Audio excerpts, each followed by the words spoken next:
Hello everybody, welcome to this week's Life of Biz Wisdom. It is around that time already again, and that's wonderful because I'm really loving being able to present these to you and love your interaction as much as you can. Really appreciate that. Any questions, comments, of course as usual put them under the post, or you're welcome to PM me or contact me in some way. Hello Patricia, lovely to see you. So what I want to talk to you about tonight is about the forgotten part. Hi Alana, hi, lovely to see you. Of traditional goal setting, or what I actually like to call inspired intention setting. Setting our inspired intentions as opposed to our goals. And as you may well have gathered by now, I've actually developed my own almost language.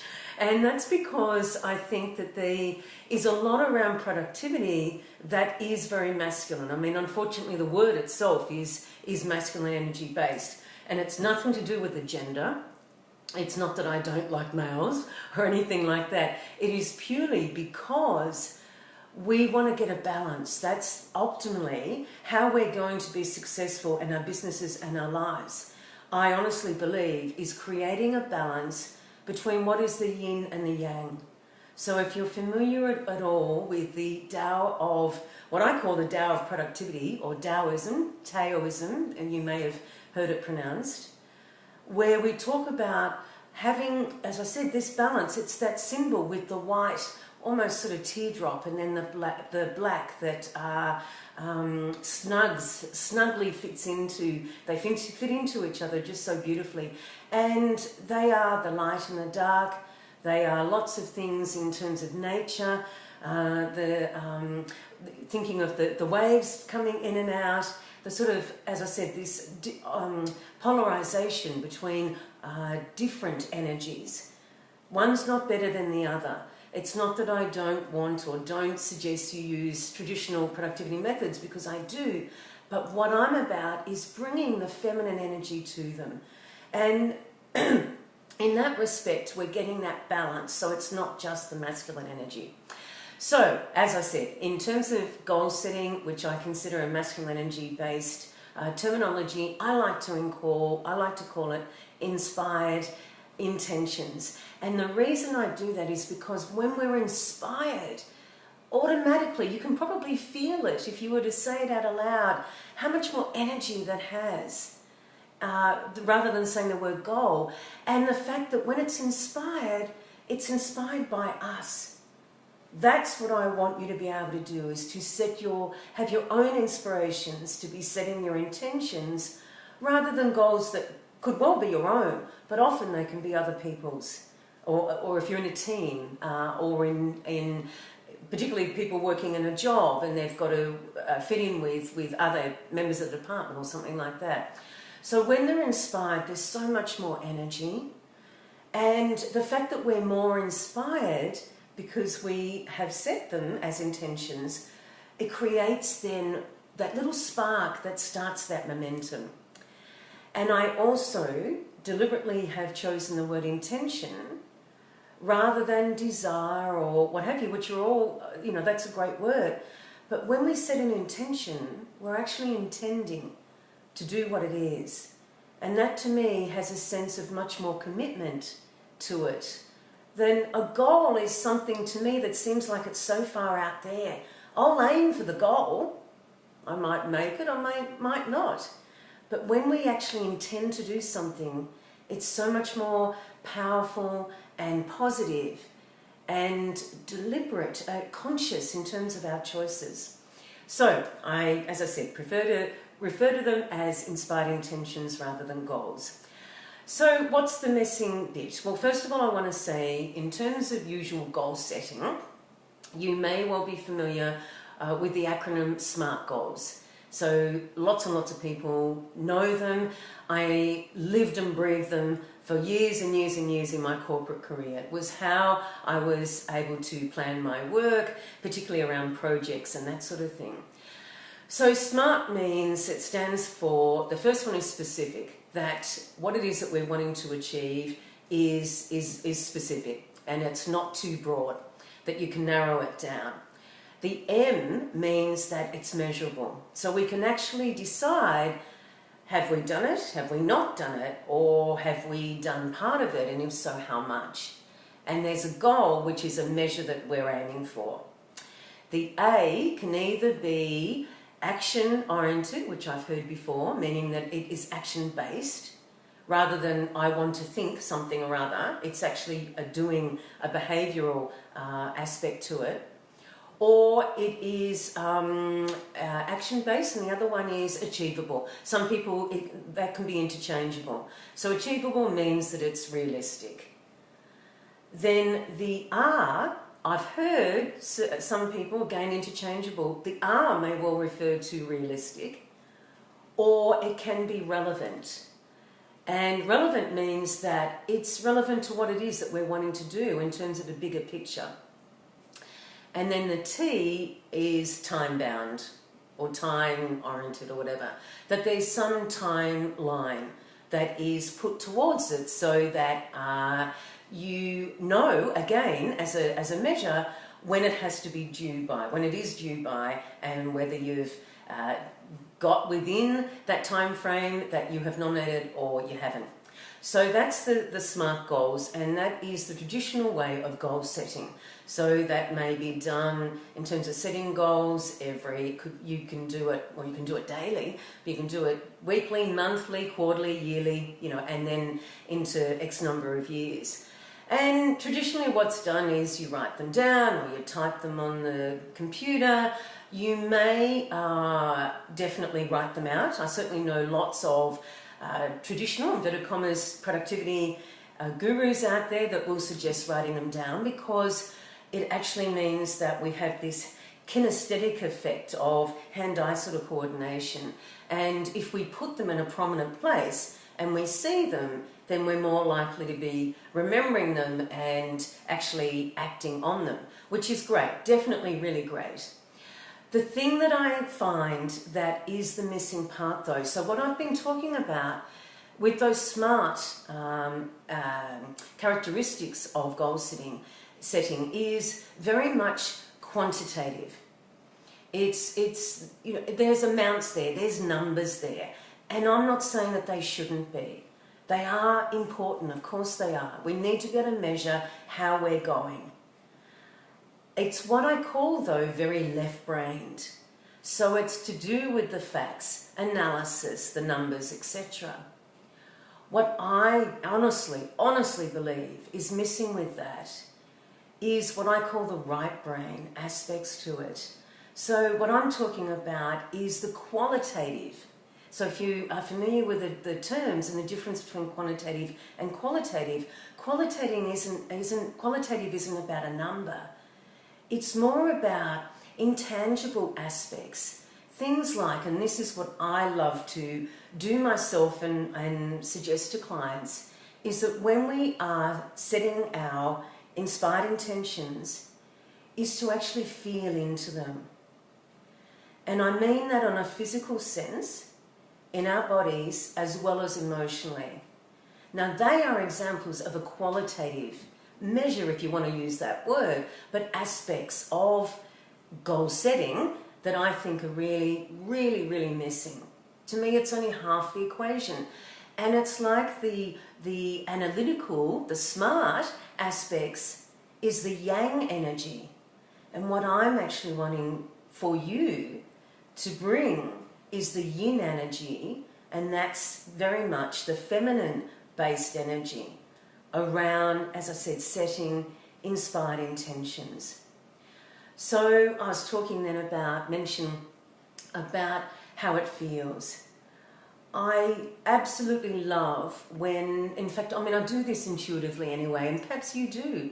But if you're not, what I can suggest that you do is to actually take some time when you are setting your inspired intentions to actually sit still once you've thought of them and check in with your body on a physical level and see how they feel. Feel how they feel.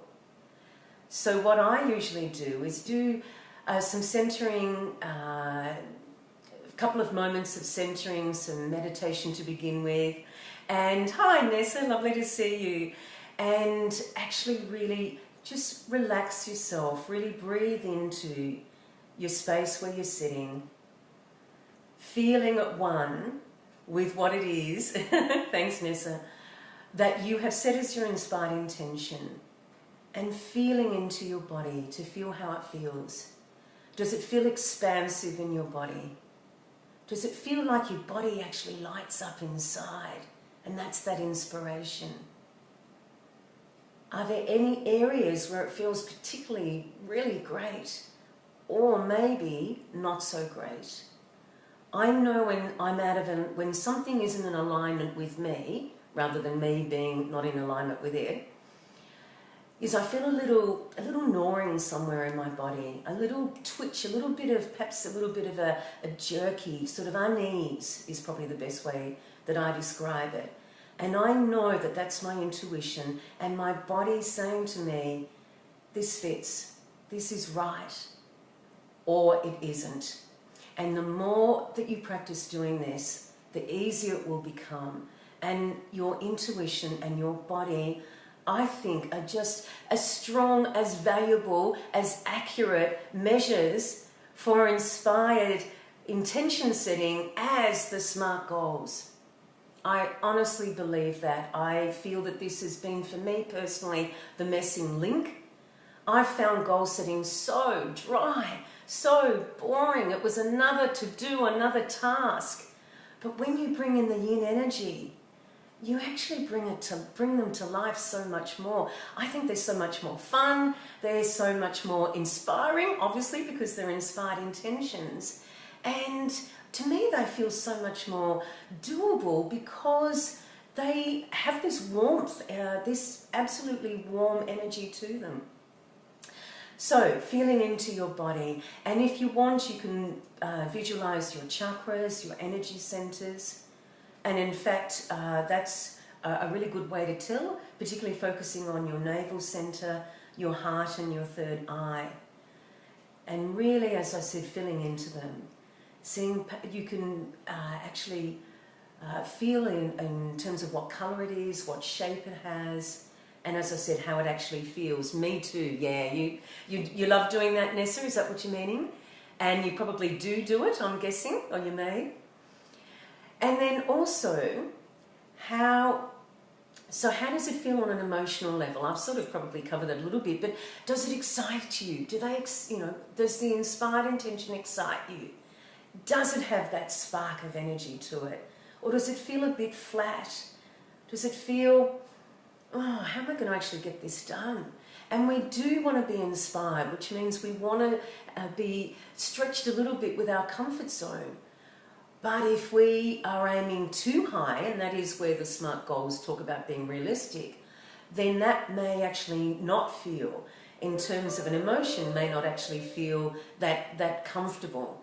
And you might actually have that little, as I was saying before, this little tinge of maybe, well, I think it's fear. If they're not realistic enough, then it's, my guess is that fear's at least a part of it. That SMART goals are boring, they don't work for me. yeah.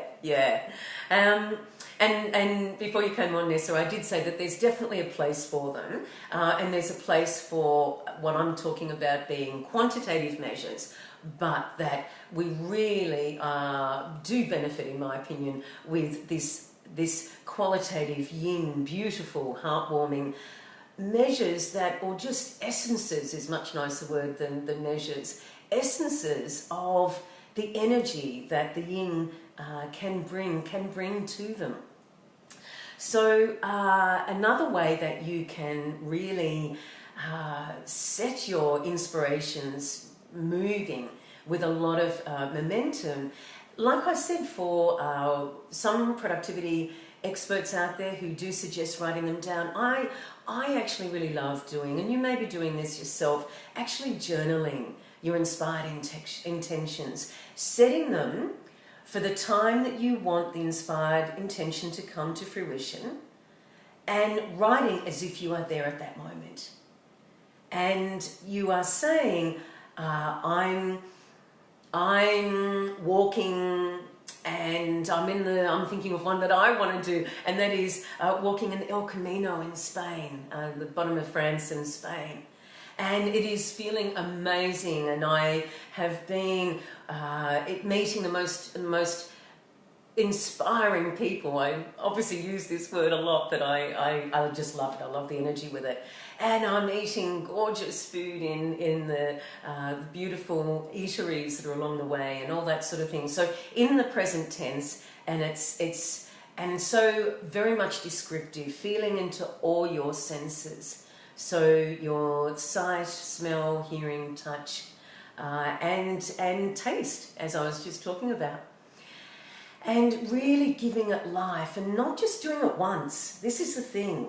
Actually doing it on a regular basis. Check in. That's why I think journaling is such a great way to, first of all, even to think of your inspired intentions, and then to actually regularly check in with them, to feel into them on a regular basis, because the more that you feel into them, it is the law of attraction, the more that you will attract them, and that the universe will set things in place for them to come to their fruition. I'm also a huge believer of having a vision board, and even if these are smaller inspired intentions, you can put them on, even decorate post-it notes and put them around the house. You know, get out here. And this is the other thing, colour and drawing are a beautiful yin energy, and really can be great reminders in addition to what's in your journal, so that you can be inspired by them again on a regular basis. And you don't have to be this great artist. Art is about expression. And when we are drawing, and I am not the world's best drawer, believe me, but I honestly believe it's not the end result, it's the process. It's why we do it. So please don't let any fear of any inhibitions you have about drawing. You don't have to show them to anybody else, but show them to yourself. Show them to your higher self. And that will really help to bring all these inspired intentions to life. So there's just a couple of examples. I also use music. I actually like dancing. And yes, I've had some dancing lessons and traditional, dancing techniques, but I actually love free-form dancing, which is, and this might, I'm 54, and I love prancing around the lounge room, and as if I'm some sort of ballet dancer or something. Different. It doesn't even have a technique, it's just my own. And feeling into it. What it is that feeling of the energy releasing in my body. And that helps before you set your inspired intentions. It helps doing it regularly in so many ways. But in terms of getting in touch with your flow of your energy, which also does help your inspired intentions as well. So traditional productivity people would definitely not suggest freeform dancing in your lounge room for setting goals. You've probably never heard of this before, maybe you have, but it's certainly something, and you don't have to do this if it doesn't feel right for you. See, that's the other thing. That is actually a really important part of this. I want you to use your intuition, your inspiration, your creativity to think of what yin-based energy activities that you can do to bring your inspired intentions to life. It mightn't be art, it mightn't be freeform dancing, it mightn't be journaling, but I really encourage you to take the time to sit quietly and really, really allow your intuition to tell you what are the things that you like to do that will help you in expressing and living your inspired intentions, because that's what we want. And the other thing I want to say before I finish is, if you have set inspired intentions, and when you are reliving them, which is what I'm saying is this regular review and reflection on them, if you feel at any time they might have been inspiring to begin with and then they've lost it, then it's okay to change them. At any time, it is okay to change them. The only thing I suggest is that you really make a conscious decision, knowing why you may want to change them, and to really feel into your gut, to then be able to make that decision without thinking later perhaps, did I just want to change it because I didn't want to do it because I was procrastinating or whatever, because it was getting a bit scary when I actually started to do the things that I needed to do for it to come to fruition. So just be really aware of why you might be making the change, but it's okay either way. If you feel that you need to, then go ahead. And if you feeling the fear, then again, I really suggest that you take some time and feel into why that might be the case and start to unpack that more. And yes, it might mean at the end of it you change, or you might, the whole inspired intention, or maybe aspects. What we do with a level of consciousness is so powerful. When we have the context for why we do or don't do things, and have it in a really self-loving way, a compassionate way, then that's really empowering. Really, really empowering. And that is a key to success in my book. So Nessa, it works. Yes, did it the other day. Dancing. Excellent. Cleared my head and made my body feel freer. So true. Absolutely. I'm really pleased, Nessa. That's great. And, you know, it doesn't matter what age we are and what it looks like. You know, try and, if you're self-conscious, do it if you can when you're not with other people around at all. As I said before, if that doesn't suit you, if you really think it's not your thing, then that's fine. As I said, do work out, as in do take the time and feel into what calls to you to actually bring these inspired intentions to life. So I will leave it there. There's a few suggestions for you with regards to what is missing in what I consider is missing in traditional goal setting, or as I like to call it, inspired intention setting, and ways that you can actually bring in that yin energy to help with that process when you're first setting them and then when you're living them, in terms of allowing them to become or to come alive and come to fruition. So as usual, any questions, any comments, please do post those below or PM me if you prefer. And of course, if I can be of further support to you, please contact me as well. Otherwise, I look forward to and love the thought of seeing you again next week. So love you all. Thank you. Bye for now.